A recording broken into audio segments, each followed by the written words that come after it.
Okay, good. Let's start from the beginning. In the beginning, there was nothing. Right. The earth was a formless void. It was a void. Yes. But now let's catch up for where you come in. A few million years. Hey. Okay, all right. Okay, yeah, so I was born in Lusaka. Yeah. And I think I lived, well, I think the early part of my life in Mazaboka. Yeah. And that's where I went to primary school. And, you know, I was there for something like 6 years. Yeah. Which school was that? It was Kaunga Primary School. Anybody from Kaunga Primary? Anybody from Kaunga? Anybody knows where Mazabuka is? Well, it was a government school. Uh-huh. A good government school.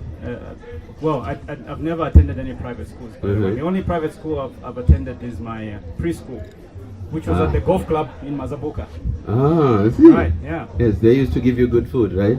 Yes, absolutely. I loved it. Oh, good. Because for us, I also went to Kuala Fair. They gave us my biscuit. I had friends from there. Did you? Oh, you're one of those kids, right? Yeah. You went to a posh preschool. Yeah. Or we went to Kuala Fair. No, yeah, but I downgraded when I went to government school. Okay, cool. Yeah. Okay. Right. Yeah. And then from Kaunga Primary? Yeah, okay, so from there, I attended Kansenshi Primary School in Ndola. Yeah. From year 5 to 7. Went to Kansenshi Secondary School for a year, my grade 8 over there, and then I went to Kiko Boys Secondary School for a year, grade 9. Yeah. And then fast forward, I went to Hillcrest Secondary School for my last 3 years, from grade 10 to 12 in Livingston. Yeah. Yeah. And were you part of the, like, how old was it the time that Hillcrest was just being turned into a technical school, or it's always been? No, it was always a technical school. It had been a technical school for boys at the time I got there, but I think from our second year they introduced. Because you were there, girls. they brought the girls. Oh yes. Yeah. Cool. Okay, brilliant. And then from there you went to CBU. All right. Yeah. So from there I went to CBU for, to study computer science, and that's pretty much all of the formal education that I've had. Yeah. Yeah. And I remember in class you were that kid you had a laptop. The Again, nerd. like you were. I was the nerd. You were the nerd. Say it. You were the nerd. You were the nerd. Yeah. Look, I think I had a good opportunity to get an internship job. I think in my 3rd year. Yeah. With Africa Insights. Yes. They used to make websites in Lusaka, and this was back in probably the year 2001. Yeah. When the only people who built websites, or the only companies that had websites were travel and tourism companies in Zambia. Nobody else was interested. Zambian.Tourism.com. Exactly. So I worked with a lady called Angela Curtis. Yeah. It was her business, and we used to work out of what used to be called Ridgewell Hotel then. And we had a little room there that we used to work in. So, and I think that's where pretty much for me it's sort of my work life, that work life started from there. Yeah. So I remember that you were always just like, when it came to programming, you were like miles ahead of everybody, and like for the final year thesis, you built a search engine. I did, indeed. And I did. when the lecturers were trying to mark, you're like, okay, whatever you say. I know, yeah. So I think it was I think ahead of its time.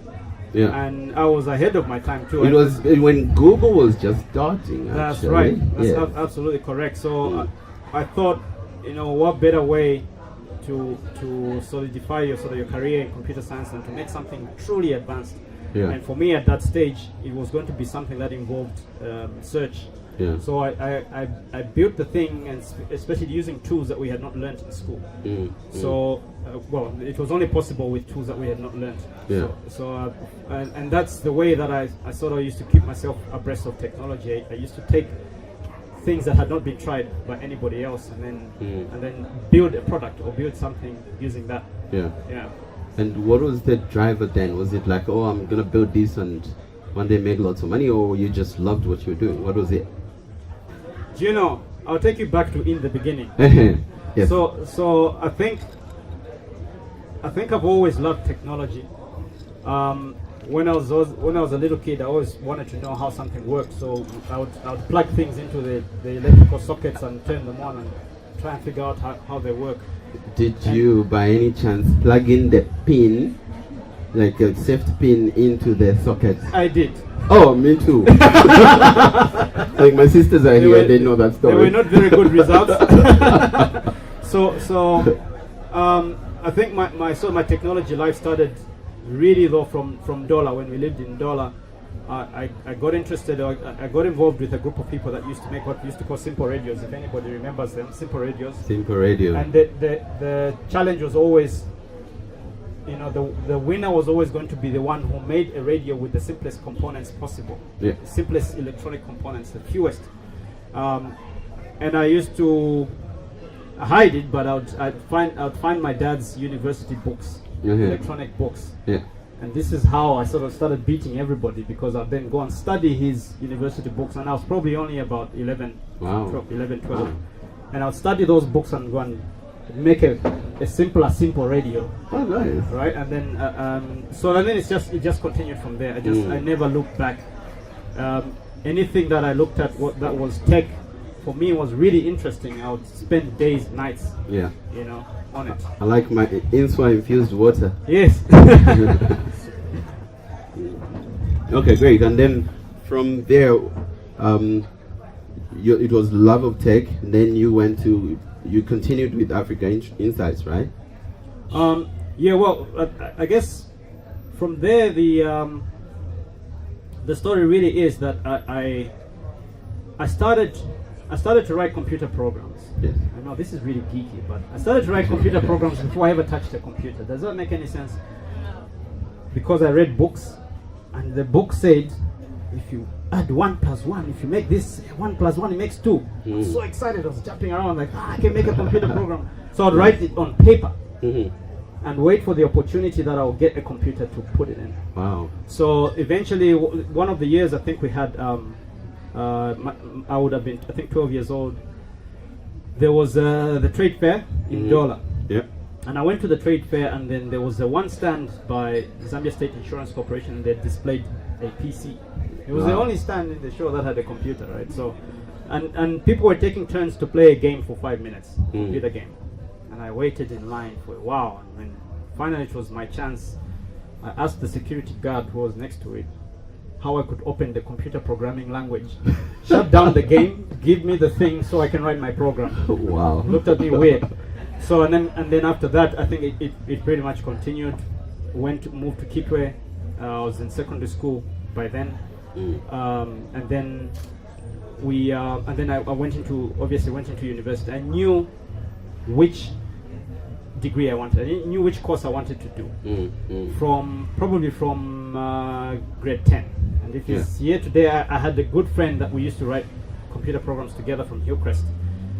Samson Chindik. I don't know if you're in the crowd today. Oh yeah. But yeah. So and Samson was also another nerdy guy that built a what's that? I think it was called a medicine dispenser. Yes, medicine dispenser. We called it the dispenser man. Yes, dispenser man. And then again, the judges at Jets said like, "There's no way you built this." Yeah, absolutely. The guy was like 100 times nerdier than me, and he built something like way ahead of his time in grade. I don't know if it was grade 11. Yeah. And they went to the fair, and the judges couldn't believe he's the one who built this thing. It would dispense medicine for people with like chronic illnesses. And so whatever the schedule was, it would dispense. And so they said, you can't build this, you must have copied it from somewhere and failed him. So anyway, so we worked together. We used to have fun computing together. Way into university too. We'd bury ourselves in the computer labs and make computer viruses, that sort of thing. Which later came and those problems we're having. Now you know the source. We were just learning. Obviously, we were experimenting, and that was a great journey for me. Copperbelt University was a really, really good playground for me to build out. Go into the library and look at computer magazines, very old computer magazines from the UK, which were still far ahead of us, even in our computer science program.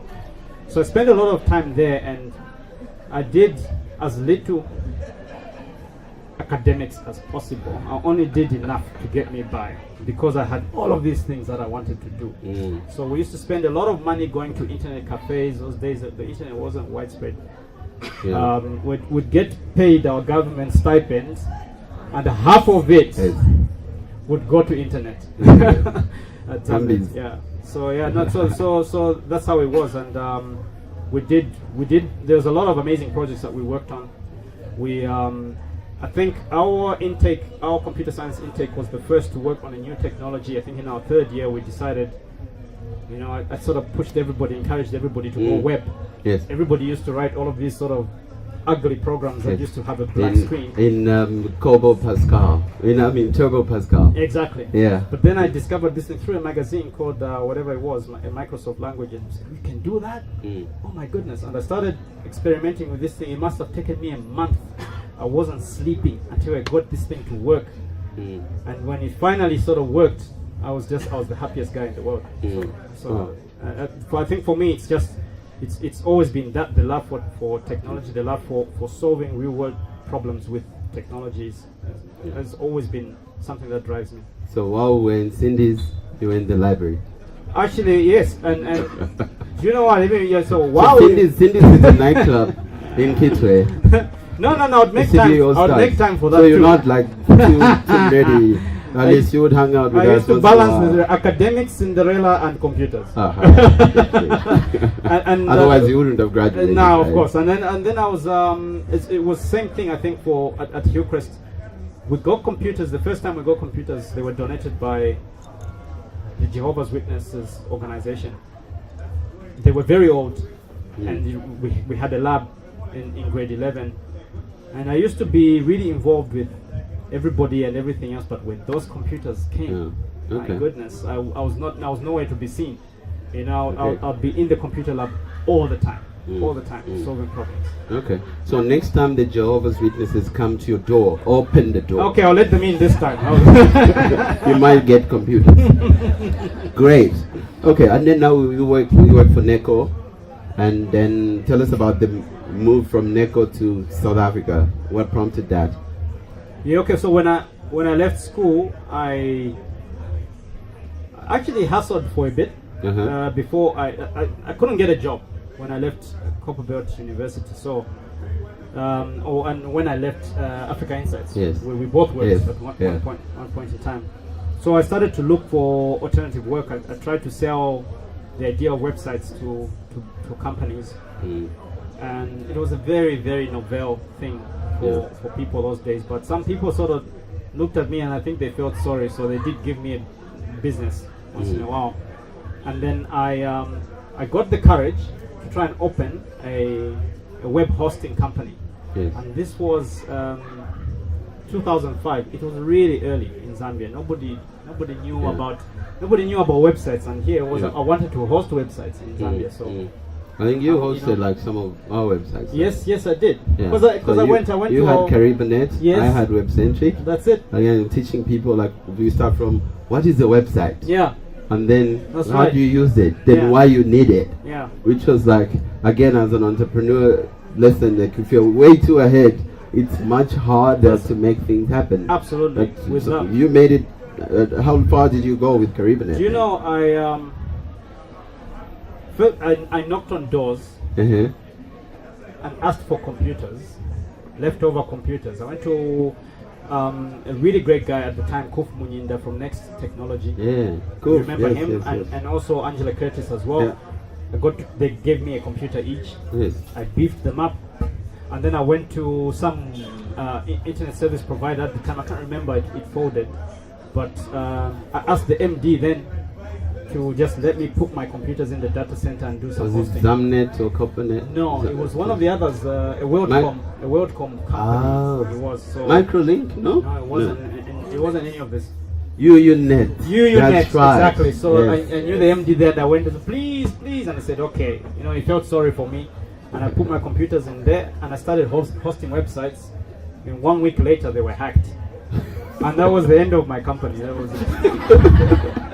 Then I realized, okay, you need to think these things through. All right.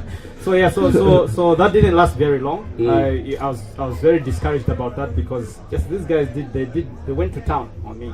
Yeah. And so from there, obviously, then I joined Necor, a bit of formal employment, get a real job. They told me. So I got a job. I'd wear a tie. It was a great company to work for. A really good team of people. We used to support the banks. But the one thing that always bothered me was why they asked me to wear a tie when they sent me to put up a computer network. And I had to go in ceilings and everything. They said, you must wear a tie. I said, come on, this is an occupational health hazard, But I had to wear a tie and I'd get into like the roofs of buildings. But that was great. We had really good fun at Necor. From there, in 2005, I went to South Africa. So I was actually kind of headhunted because I had been to South Africa for some training before. And the company I went to, it so happened that they had a lot of projects and too few consultants to deliver them. And one day we're in a meeting, a training meeting, and one of the project managers comes around and says, well, who in here can go and do X? It was something to go and do something in a project. And I didn't know how to do it. I just said, well, if you've got a manual, I'll do it. And they gave me the manual and I went to my hotel room and I studied overnight. And next day they shipped me to site. Wow. And I did some of the work and I think they were quite happy with that work. So when I came back, eventually we started to talk. And then I went to South Africa, I think the following year. So that was from 2004 and 2005. I transitioned. I went to Johannesburg and worked for an SAP. It was a brand new company then. Yeah. There were, I think, 3 directors, and I was the first hire. Wow. It had just been, people had been working in their bedroom, and they just moved to a new sort of old building in Sebenza, if anybody knows that place. And I was the first hire. And I was quite worried actually the day I arrived. I didn't realize what I am the first hire. Yeah, and they had moved you. What did I get myself into? But we grew really, really rapidly because it was a group of really supercharged individuals working together as a team. Yeah. And then was it then that you started writing like components, add-ons for SAP? Yes, actually. The thing is that I think every time I'm looking at a problem or when I'm working with computers, as soon as I find something that looks inefficient, I want to fix it. It's just built in me. You're the fixer. I'm the fixer. So I want to fix it. And I said to myself, why would you not have that work better? And so it frustrates me enough to just sort of fold my sleeves and just start to work. So I did that. I think I made 1 or 2 things. That from 2006, I probably built the first thing in 2006. And believe it or not, they told me just when we recently met these guys that this year that they still use these things. Wow. And I can't even remember what they were.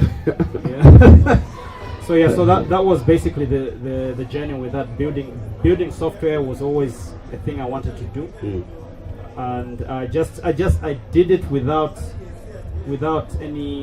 thinking about it. I just wanted to solve the problem, and if it took sleepless nights, so be it. Yeah. So would you say that that's one of the things that moved you along your path very quickly, as opposed to just you knowing what to do, but you put in extra time and extra hours, you were working, like you would commit? No, absolutely. I was always actually maybe the problem is I'm always trying to innovate something. So I was always trying to build something. Yeah. So I built something that I tried to sell in the US. I said, I'm going to make $1 million with this thing. So I built something, and then I went on leave and I went to the US to try and sell this thing, and all these businesses were interested in is hiring me instead. So there was a bit of a mismatch there. So I've been building software and software tools for as long as I can remember. Yeah. Oh, brilliant. And then tell us about the Australia tour. Okay, so with that, I think what happened was I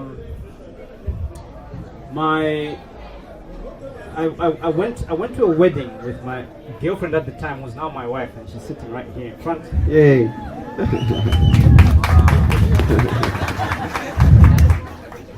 So Did she see potential then? I just found out today she did.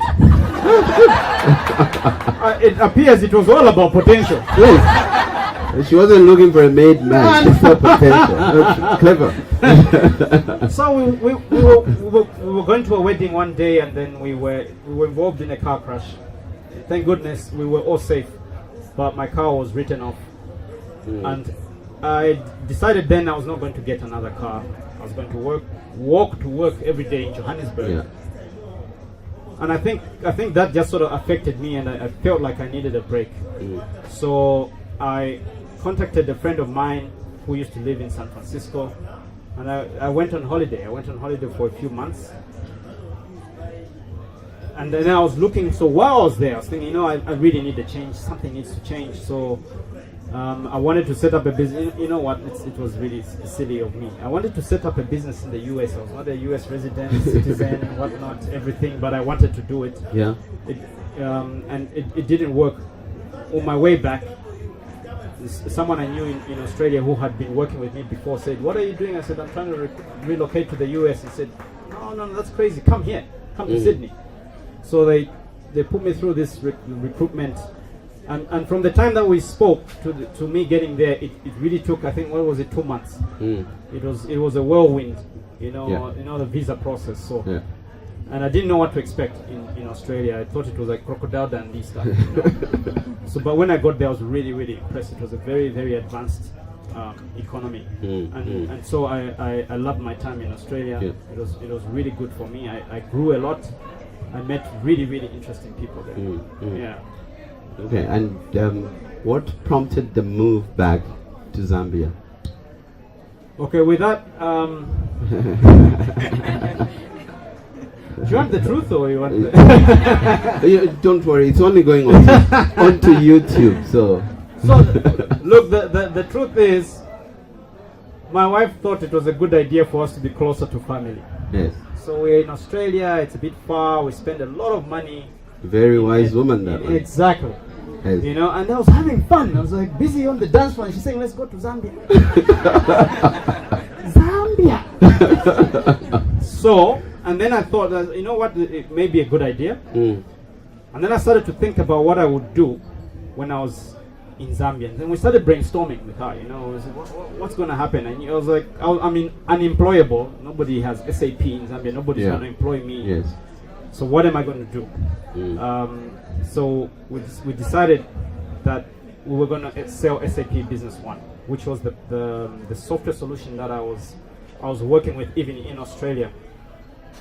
So we started to look around, and she actually left Australia and she came to Lusaka. She came to Zambia to open the business in 2013. Hit the ground running, employed someone within a few days. Yes. We rented a corner in someone's shop, in Kitwe. A corner. We had a desk. We borrowed the desk, we borrowed the chair, we borrowed even the PC. So made a few cold calls and found that there was a customer who had been looking for a system like this. They had been hunting for it, and there was no company in Zambia that would have given it to them. So they were actually, they couldn't believe that we were there. They said, "We want it tomorrow." And from then we thought, oh look, actually Zambia is great, let's move back. So then I was convinced. So that's how we started to sort of make the move back. At that time, it was a difficult decision for me still, because at the time I was having a good time. I was working 3 days a week. Right? I was working 3 days a week, and the rest of the days I would go to the beach or the park with my daughter while my wife worked. And of course, so maybe I don't know whether this had anything to do with it, but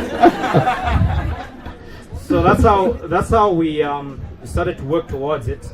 It was really hard because I'd be meeting these clients or prospects from Australia, which is in a very different time zone.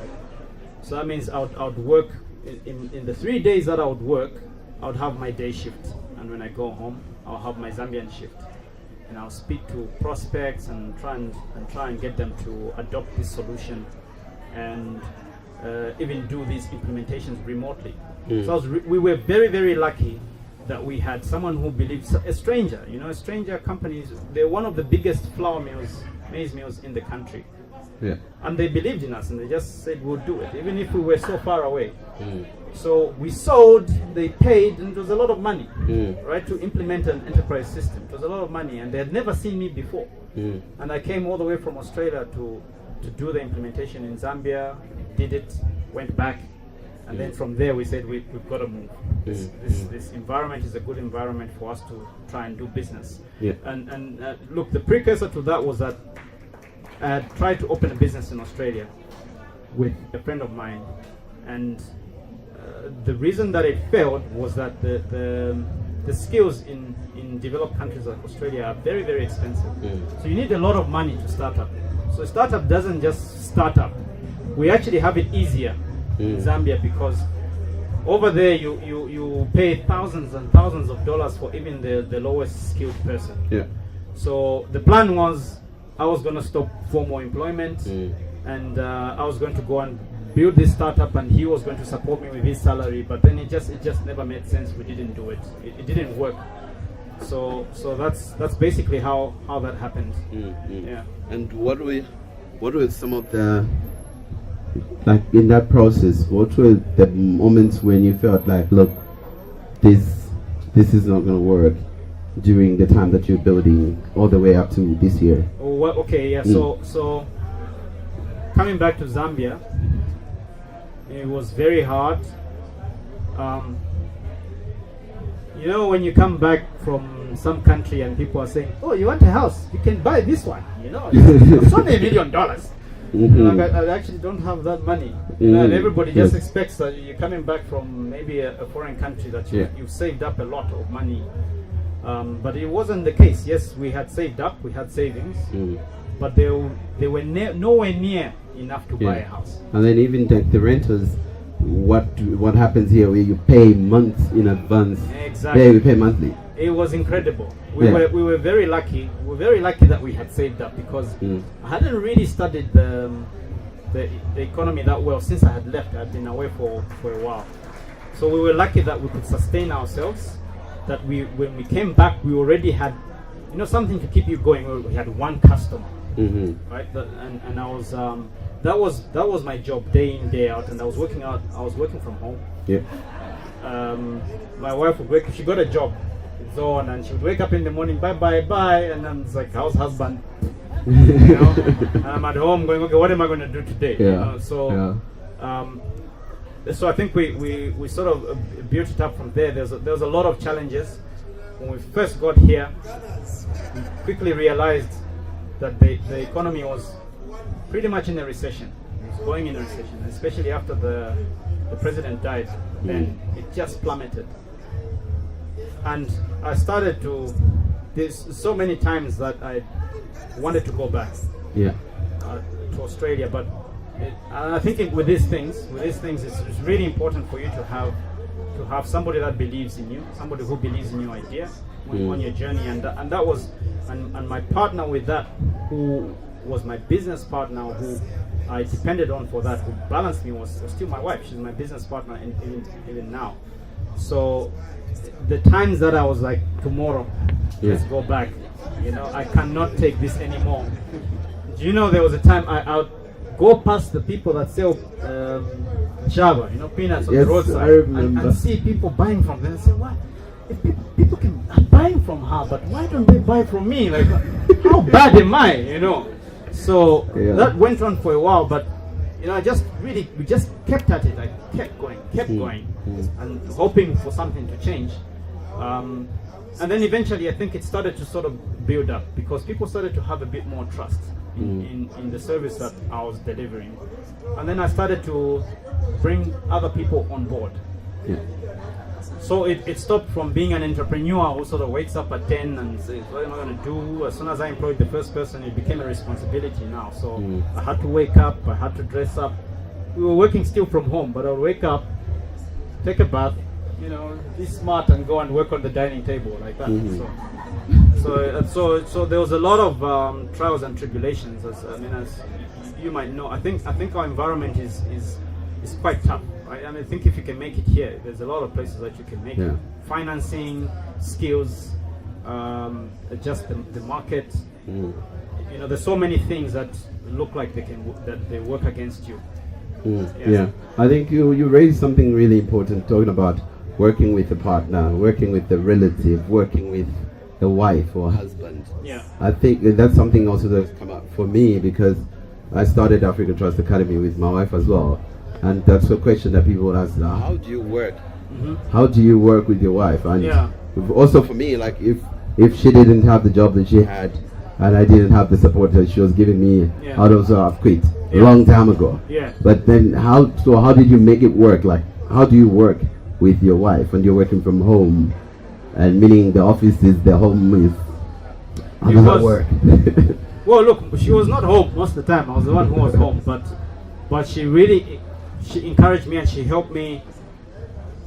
See, I think that I'm one of those people who are like, you know, this is Sparta, you know, and I lead the masses to their death. So I don't know when to stop. And then she brought that balance, you know. She told me, no, you know, like, take it easy, slow down, whatnot.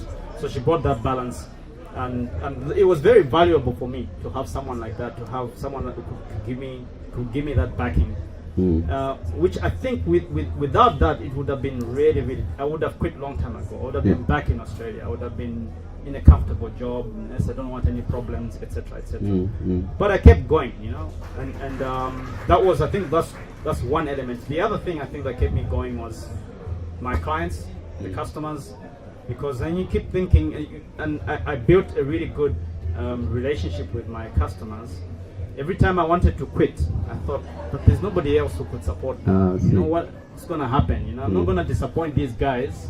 They believed in me before they ever saw me. Why would I ditch them? So it was very difficult for me. I had a lot of forces against me quitting. So I think that was pretty much it. Okay, I'll ask about like some of your big lessons, but before I do that, I'll take it back a little bit, and we're going to start taking questions from the audience. So if you can get the mic ready, and people with questions, get your questions ready, and we'll try to have one question per person. Okay, and then so tell us about the growth to a point of acquisition. How does that happen, and what has it been like now? Okay, look, I think traditionally with enterprise software companies or professional services companies like ours that implement business management software, the tradition is to be the technical people who say, what do you want? We want a software, we do this, we do that. Okay, so you learn about their business a bit, and then you go and customize the software and put it in there for them. And for years, SAP had been telling us that the most successful partners are those that focus on an industry. And these are the people that understand the problems in that industry, and that they will solve those and focus on only one industry. Because then you become an expert at what you do. And then you understand the business. So you're not just the tech guy who comes to implement things. You actually go and give relevant advice. Because you have dealt with so many other people in the same industry. So we, luckily my second customer was I'm not sure whether fortuitously it was, I think, the biggest petroleum carrier in Zambia. And you know, a lot of these companies you don't know about and you never see, but they are, you know, Juba Transport is a business that carries petroleum, and they carry about 20% of Zambia's petroleum. So the gas that you put in your car, you have no idea how it gets to the tanks at the gas station. It's a massive company that we don't know about. It's a huge company. You don't know about it, but it's a logistics business. So we started working with them, and when we started working with them, they started asking us. There's a lot of customizations that they wanted for their industry. They wanted so many things because they were very, very forward-thinking, a very forward-thinking business, very, very good policies. That I think to this day they would go anywhere in the world and be a star. So I started to learn from them. I knew, okay, the software we were using was a great enterprise software, but it didn't address the problems of a logistics business exactly. So you had to do quite a lot of work. So opportunity to develop. I'm going to develop some things here. So I started developing an add-on. So it's a bolt-on into the SAP software that works for a logistics business, and especially for carriers like themselves. So I started working with them, and I learned a lot about the industry. And then I started to remember the lessons from before from SAP, our supplier, and decided, look, I think it makes sense in a very competitive environment where we have products that were much cheaper than ours, that really our value proposition was to do with wrapping the system around the entire business. Exactly. So I decided to take an already very difficult system to sell. Selling SAP anywhere is like pulling teeth, right? So I specialized even further and decided we were going to focus on logistics businesses. People thought I was mad, and I thought I was mad. But then we started getting some traction, because then we started getting some credibility in the market, especially because we had delivered this system for a very respected logistics business. So everybody wanted to be like them. And therefore, what makes them like that? It's that software, let's get that. So we started gaining traction from that, and everybody in the team, like to this day, is an expert in logistics and an expert in SAP. So that when we go to speak to a logistics business, we're speaking the same language. So that specialization that we did in logistics is basically what kept us alive. We wouldn't be here today if we were selling ERP for the sake of selling ERP. We would have folded a long time ago. You actually, I think you raised a very good point, because like when you moved back to Zambia, that's coincidentally the time we moved back is the time we moved back again as well. And then when you're in Zambia, the opportunities are a lot. Because somebody says, no, in Zambia you can't specialize. So I've got a chicken farm, then I also have a car wash, then I have a grocery, but I also work. And then wonder why none of the businesses grow big, because and then keep changing, where somebody says you don't register a company that's dedicated to one thing, because what if they are tenders with the government? Sandras and Sons, general dealers. Exactly, because you never know what you have to do. You might be supplying the mines, and then there are all those opportunities. But when what happens is that when people now call you for the first thing you talked about, you moved on. Like, hey, I want some chickens. No, I'm in pigs now. Yes, pigs are the new thing. Absolutely. There is money in pigs. It's funny you say that, because I considered selling peanuts on the side of the road when I saw that it was not doing well, So, and I did get that advice from a lot of people, that you cannot specialize here. No, you must sell servers, computers, you must sell printer cartridges, everything. And I thought, look, but I want to put my efforts in one place where I'm going to deliver the best value. And I think we did that. I didn't know that it would turn out this way, to be honest. It was a gamble. But it worked out. It sort of worked out. Brilliant. Okay. Do we have the first question ready? What advice would you give somebody that wants to start? I know that a lot of people want to start, but some are afraid. Others have been planning for years, talking about it, and they don't know how to start. And others like, I need money first. All the different reasons. What advice would you give for people that want to start? Firstly, especially like you were an SAP consultant in Australia, meaning it was a high-paying job. And quitting a high-paying job, you worked in Zambia for a bank or a big company. But you say, one day I want to be an entrepreneur. I think the first thing is that I think entrepreneurship is owning a business is not for everybody. I think that we should step away from thinking that way, that I'm only going to work hard when I form my own business. Because the thing is that people buy from people. People are buying your brand as the director or the person that formed this business. So if you're in a job right now, if all of your jobs, or if you're in school or whatnot, but you know that you're not giving your 100% because you're waiting for something, there are a lot of chances that you're not going to make it in business, because it's really about your dedication to anything. So if you're in a job, someone pays you money to give them certain services, and you feel that your salary is the reward for the punishment of work, then you're probably not going to make it in business, because you're going to carry the same attitude with you. So that's number one. Then number two, you can be an entrepreneur even in an existing business. You work for a business, you've got a job. Yeah. It's not that the ultimate is to own a business. I think you can have a lot of satisfaction still working for somebody else. Yeah. Innovating in that business, making things happen. Okay, but if you still want to be an entrepreneur, then first of all, it's very, very hard work. It's not for the faint-hearted. It's true. I know everybody hears this every single day. Yeah. But there's a lot of things, a lot of headwinds to you being successful emotionally, there's financially, all sorts of things.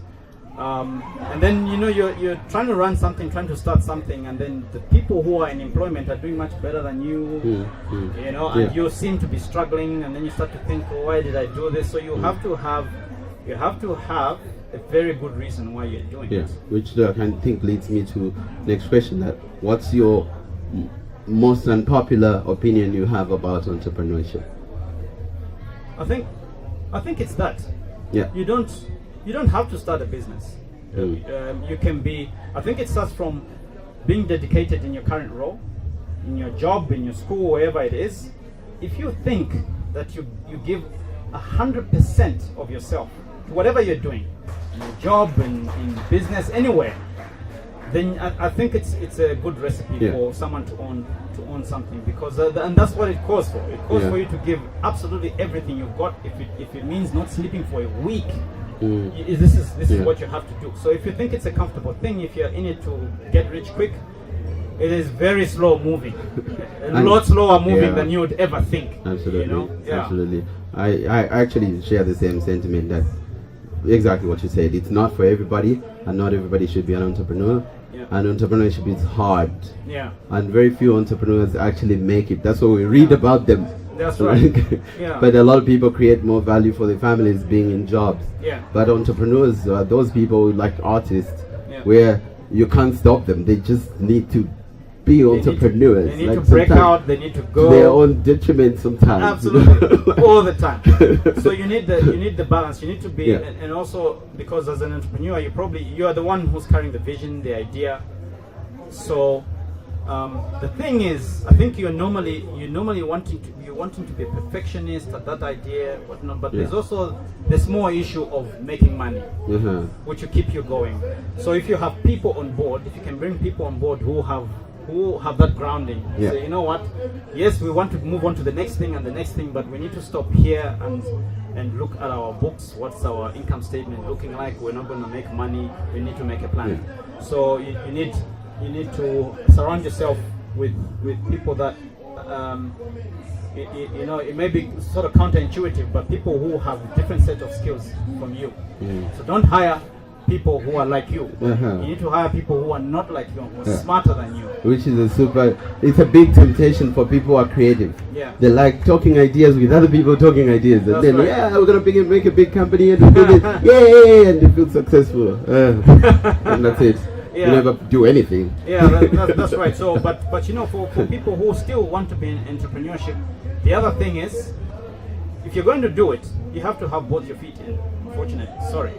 You can't be part-time. Exactly. You can't have this side and that side and have one foot in the grave, and if it doesn't work out, I'll go back here. It doesn't work that way. You have to have all hands on deck. You gotta say, I'm in a job, a comfortable job now. I'm ready to leave it because this is something that I believe in. It is really the only way that it is going to work. It's going to be sustainable, because if you're going to bring other people to work with you, for instance, how are those guys going to believe that you really believe what you're doing if you're not in there full time? You know, so it has to work that way. You have to leave what you're doing and put all your eggs in the one basket. It's a big risk, but it's one that you have to take. And if it doesn't work, well, you know what doesn't work. Maybe move on to the next thing. Yeah, absolutely. Because I know that with a lot of entrepreneurs that I've talked to on Startup Grind, like when I ask the question that, did you think this would work?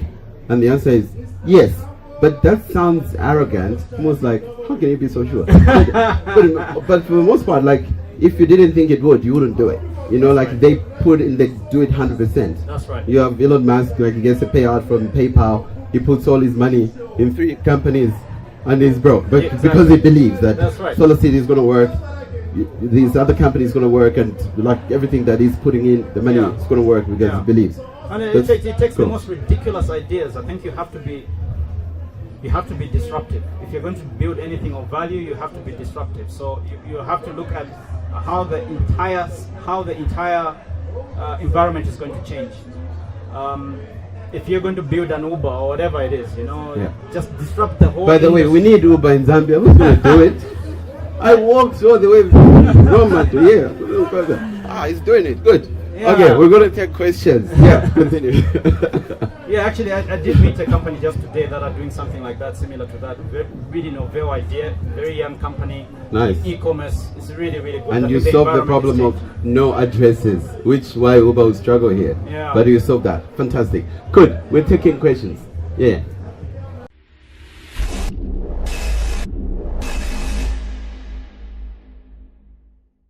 Your wife came to Zambia, and she's the one who started up the company here. Earlier I met someone who told me they work with their husband, and they've been arguing a lot. So what I want to find out from you is, how have you and your wife worked well together? What do you think has enabled success between the two of you, separating the relationship from the business? And if you allow me, Sandra, who inspires you in Zambia? All right, so I think to answer your question, we agreed to have dual personalities. Basically, when it's work, but then we don't carry it into our personal lives. I think that is the most important thing. We can scream at each other at work, but when we get home, we need to have that. It's very hard in the beginning to do it, but I think we're getting there, perfecting the art of being business partners, you know, and being partners in marriage as well. So I think that's the thing. You need to draw the line. You need to have you have to have the right different set of skills to balance each other out. If you're the same people, it's probably not going to work. But if you sort of balance each other out, you both realize where your strengths are and where your weaknesses are and where they complement each other. So I think you realize those and then you gravitate towards the positives, right? It's not rosy all the time, but I think anybody can make it work. In fact, it sounds silly to me these days that people say they cannot work with their spouses. It's incredible. Yeah, because even arguments are there at work, right? With your workmates. Yeah. So who inspires you? Who inspires me, I think, is a couple of people. The first is my own father, and for reasons of his honesty, he's a very honest man, and I like that quality about him. He always believed in education. He believes in being honest with people. The second person who is more than one, right? The second person who inspires me is someone who used to be my boss. His name is Paul Makitos from South Africa, and he's the one who believed in me when I first moved to South Africa. His other partners were like, "Oh, we don't know. This is Zambian guy. Zambians, you think they can?" Don't know, you know. And then he was like, "I don't care what you say, but this guy is going to do it for us." Oh. And it worked out really well. And he's always been someone that I look up to. Yeah. And I think that the other person that I draw some inspiration from I think is Steve Jobs, because of his that tenacity, that have to disrupt, have to build something new that's never been built before, and I don't care what anybody else says, this thing will work one day. So those are sort of the three people that I think gravitate towards. Fantastic. Yeah. Great, thanks. So next question. So for the first question, it means that you and Atu, when you're fighting at home, when you're fighting at home, she doesn't. What happened to my microphone? Okay. My mic is dead. Or when you're fighting at home, she doesn't say, even the client was right. Because he said the same thing I'm telling you. I'm ruled by women in my house. My kids are both girls, and obviously with my wife. So it's about the receiving end of all of that. So cool.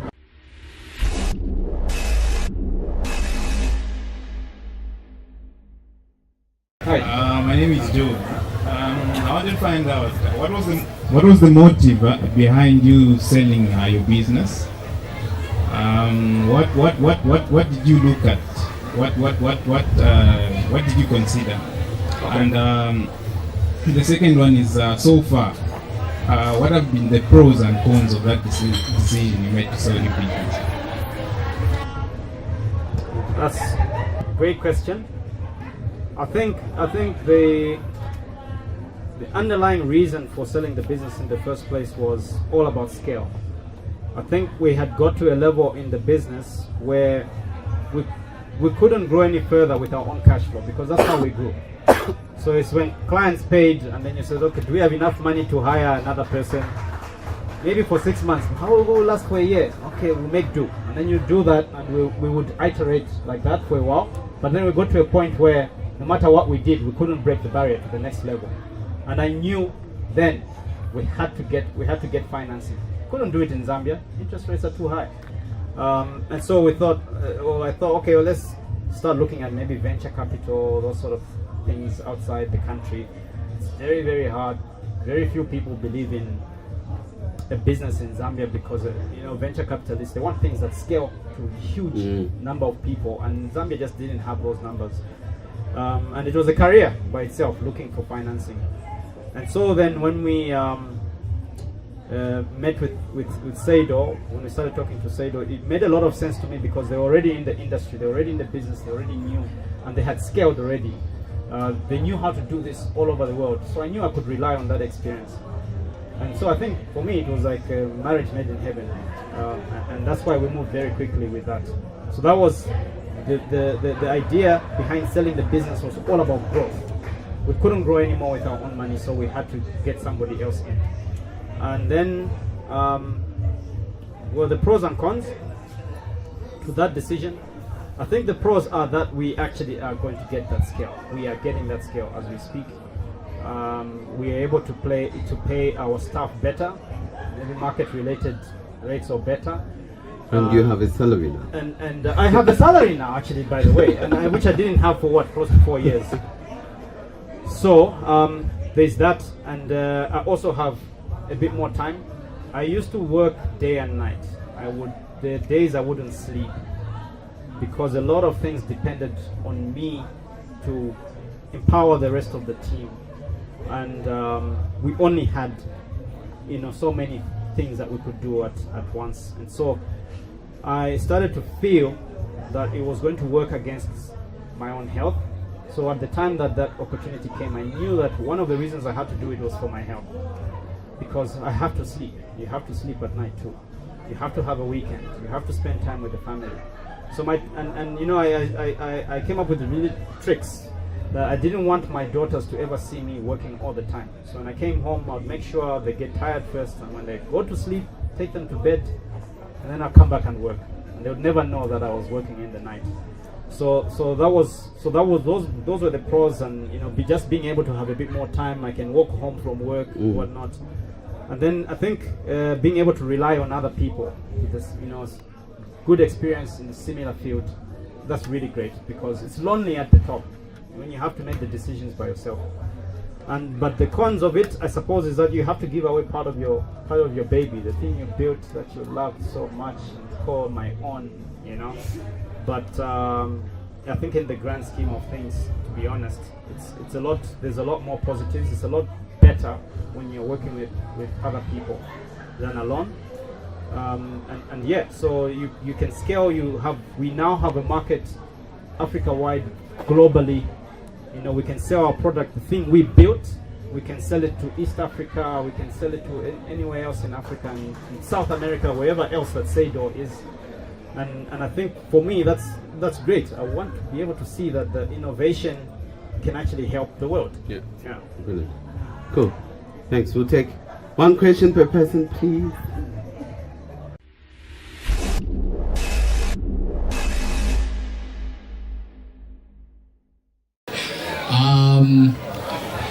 Mine is not necessarily a question; it's a comment, and if you want to talk about it later, it's fine. But I've known Mupota from 95, yeah, man. And I was one of the people that was with him when he opened up KaribaNet. I was with him at Africa Insights, and when he left and joined Necor, it was a bit of a challenge because he was always the leader.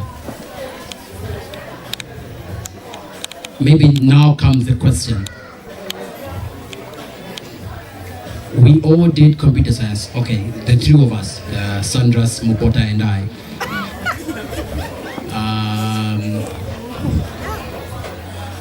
What would be your advice to people that want to move from what they did at university and diverse into something else? Because Sandra's is a computer scientist. You're a computer scientist, I am a computer scientist, and now I'm in sales. How easy is it to move from what you learned at university and do something else? Or is it something that you think is inbuilt? I think it's all about the interest that you have,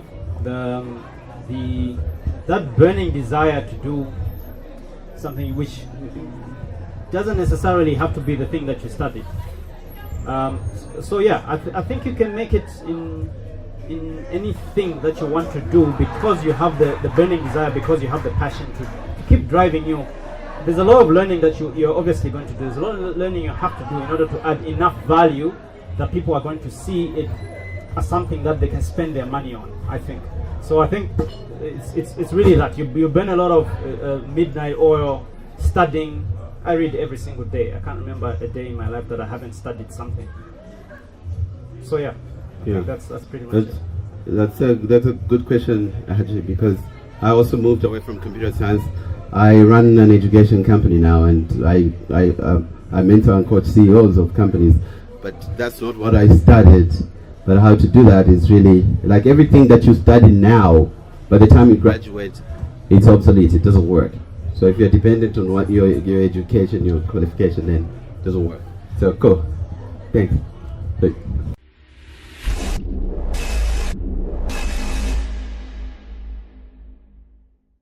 Mupota, Sandras. My name is Francis, but you guys already know that. Mupota, with what has happened, congrats by the way. Have you achieved what you wanted to? And if not, what should happen and what will happen? At what point would you think that you've achieved what you set out to do? Are you successful? Are you rich now? Why do you have do to you ask have such hard money? questions? No. Not enough. I think I'm really happy with what has happened.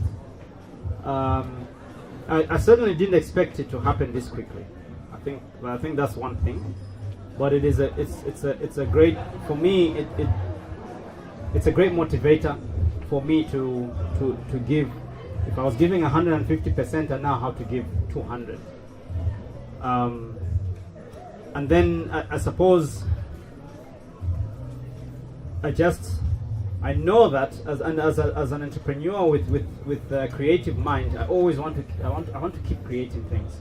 So I think when the business stabilizes, maybe in another 2 years, I don't know, I think we're probably going to get somebody else who can who is better than me at managing the business to be an MD or a CEO. And I would want that to happen, to be honest, because I know that I can only stay so long doing the same thing. So I would want to hand that over to somebody who can actually do a great job, and then go and do something else, maybe innovate in the same business with something else. So I think that is basically all I can say.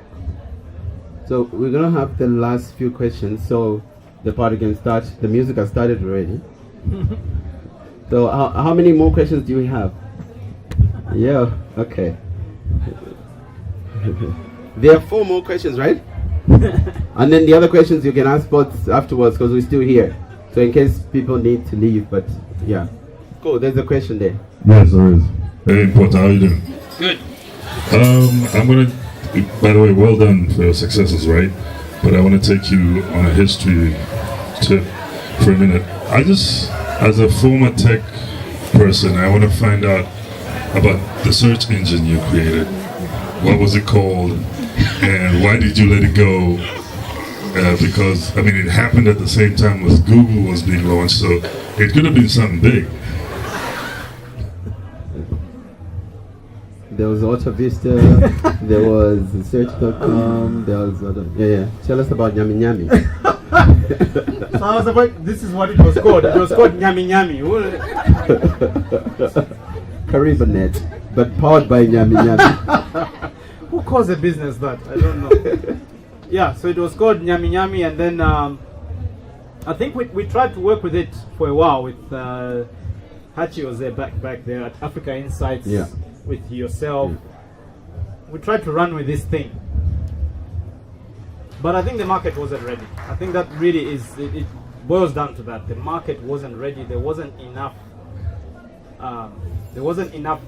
customers. There wasn't enough people to use this product. So I died a very, very quick death. It's sitting in the Copperbelt University library. If you want to make a search engine, you can go and get my project book and make it. Everything is there. But the only reason it didn't work was this market was not ready. We weren't a tech-ready country. We didn't move that quickly. And things I think are changing now. Things are becoming a lot better, and thankfully so. Do you think we're ready? Because today actually, well done. Those who got tickets online, well done. A big hand. Zambians don't trust online things, and even Googling, they'll call you what they could Google. Like, could you search this for me? And then there's a website like, let me Google that for you. Cool. So well done. So are we ready, or are we gonna get ready soon? I think it's a lot better than when we tried to run that search engine. Yeah. It's a lot better. I think especially because of smartphones, there's a lot more people who have access to technology. That's ready. Yeah. At least people know to use these devices. The other thing that is ready, I think, is that just a few days ago, the prices of data came down. They plummeted. Yes. So that's ready now. Yeah. And then also I think the government is also doing, I reckon, an amazing job. They're really trying their best to digitize the country, to digitize the government itself. And I know someone who's in the crowd here. I won't mention names in case he doesn't want me to mention, but doing a really, really good job, like helping to computerize the government, and that it's a major driver. Because people see you can't have the private sector that is trailing the government in technology, and they're doing really, really fantastic work, spending a lot of money into IT, which is going to cause a revolution in a lot of services that we access. So I think that's how it works. The last 2 questions.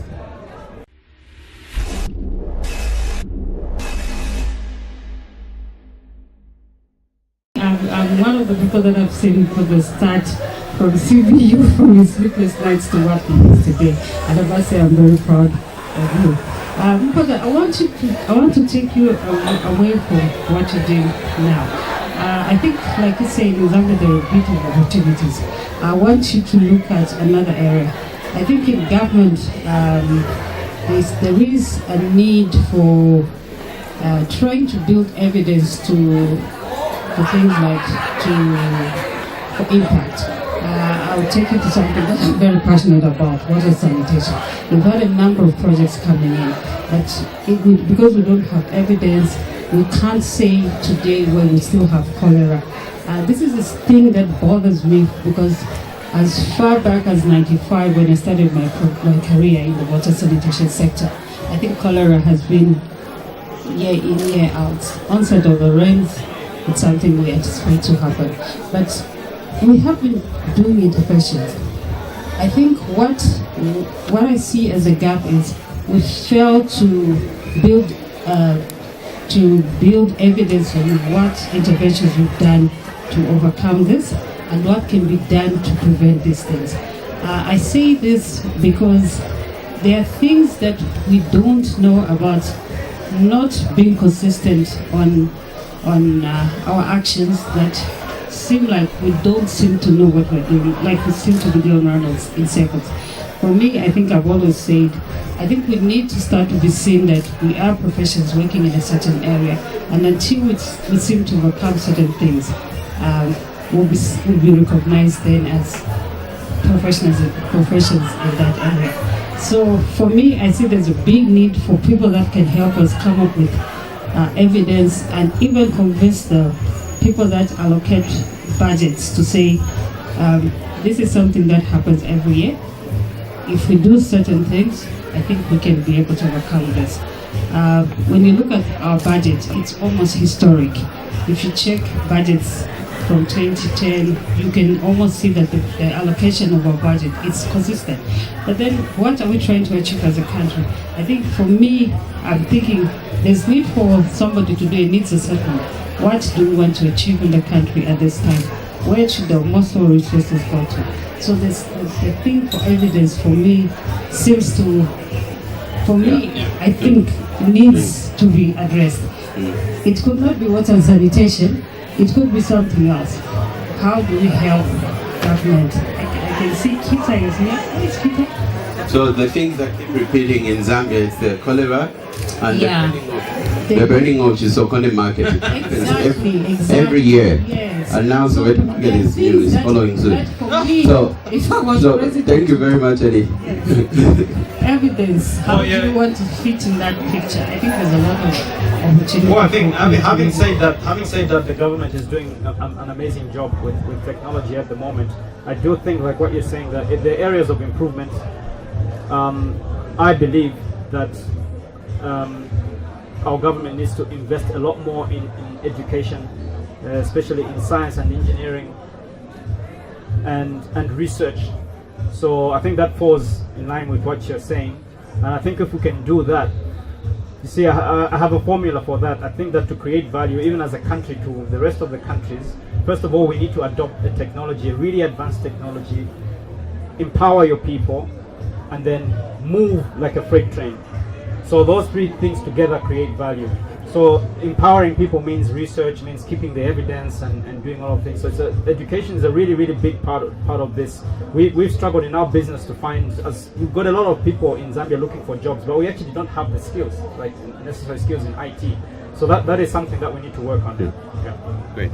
All right. So I know this has been like super inspirational, very educational, and to have people like you and Samson and a lot of the examples here, people are doing amazing work. Like, it's unbelievable to think that could come out of Zambia, that could come out of Lusaka, and that's why we have Startup Grind, to celebrate and showcase such stories, and that will help us to even build the evidence. So Startup Grind has got evidence. You go to startupgrind.com/Lusaka. Amazing people with amazing stories. Because entrepreneurs, we just do. We don't do needs assessment, we just do. So let's give a big hand to Mupota, please.